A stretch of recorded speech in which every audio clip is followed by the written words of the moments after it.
सूर्यनारायणाय स्वागतं नमः स्वागते स्वस्तिकमुद्रां वदस्य जलधारं दत्त्वा प्रोञ्छनवस्त्रं वदस्य देवपुष्पेण भर्ज देदीप्यमानं नयनाभिरामं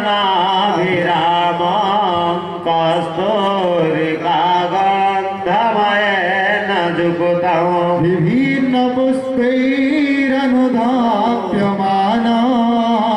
सूर्याचने श्रीगुरुमामकीर्णा ततः पाद्य संस्कारं कुर्या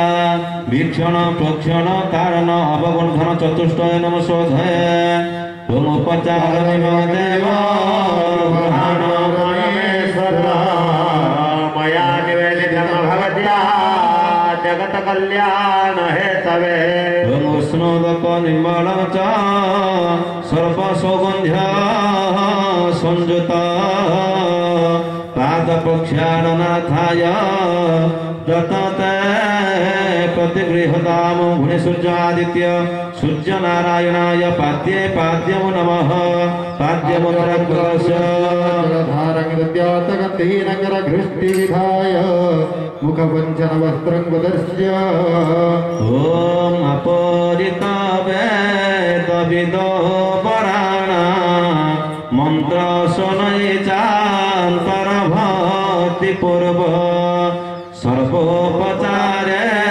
विनिवेदयन्त सूर्यार्चन से कुरुमा ततर्घ्यपात वीक्षण पक्षण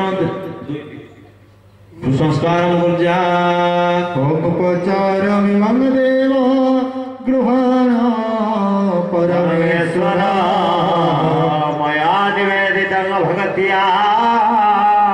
विश्वकल्याण हेतवे ओम अग्रगृहाण देवेश देवदेव च भार्गव त्रयीमयी नमस्तुभ्यं लोकसाक्षी नमस्तुतं घुणिसूर्यादित्य सूर्यनारायणाय शिरसि अर्घ्यं स्वाहा अर्घ्यमुद्रा प्रदर्शनगरघृष्टिविधाय कंचनवस्त्रं वदस्य देवपुष्पेण भर्ज वन्दे दीप्यमान नयनाभिरामं